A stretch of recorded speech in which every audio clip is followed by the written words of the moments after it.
నేను పంపించున్నాను. ఏమన్నా దేవుడి మీద తిరుగుబాటు చేస్తున్న వారి మీదకే మళ్ళీ దేవుడు అనుభవిస్తాడు, తన ప్రవర్తన పంపిస్తాడు. అంటే దేవుడిని తిట్టాడు, దేవుడిని కొట్టాడు, దేవుడిని అపహాసించాడు, వాళ్ళు ఆపదలో ఉన్నారని తెలిసి దేవుడు ఏం చేస్తాడు, వాళ్ళ మీద జాలిపడి తన శిష్యుని పంపిస్తున్నాడు. అటువంటి దేవుడు ఆయన. శత్రువు కూడా దేవుడు ప్రేమించదా? మనం ఏం చేస్తున్నాం? ఎవరు ప్రేమిస్తున్నాం?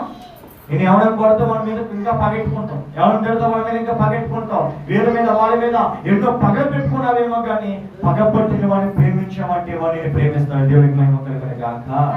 దేవుడు అదే చూపించాడు. నేను ఎవరైతే ద్వేషిస్తున్నాడో వాడిని ప్రేమించు. నీ ప్రేమతో వాడు మన ద్వేషం పోవాలి. నేను అడ్డుకుని ముట్టు పెట్టుకున్నా ఉండాలి. నేను ద్వేషించేవాడు మనం అనొచ్చా? నువ్వు తగ్గుము, వాడు ఎలాగ తగ్గకపోతే నువ్వు తగ్గు. దేవుడు చెప్పిన మాట. మనం యెహోవాని అపేక్షించినప్పుడు మనం తగ్గించుకోమన్నా. పౌలు కింద మారిన తర్వాత ఆయన ఎంతో మంది బంధించి శరసంలో పడేస్తే ఏమైనా తగ్గించుకున్నాడు. తగ్గించుకోదా? ఆయన బలం చూపించాడా? గర్వం చూపించాడా? ఏమన్నాడు? నా ప్రభు నా పేట ఉన్నాడు కనుక నేను తగ్గించుకుని ఏమంటాను. నాలో ఉందంటే ప్రార్థన శక్తి ఒకటి నాలో ఉన్నది. దావీదు కూడా అంతే. సౌలు కొడితే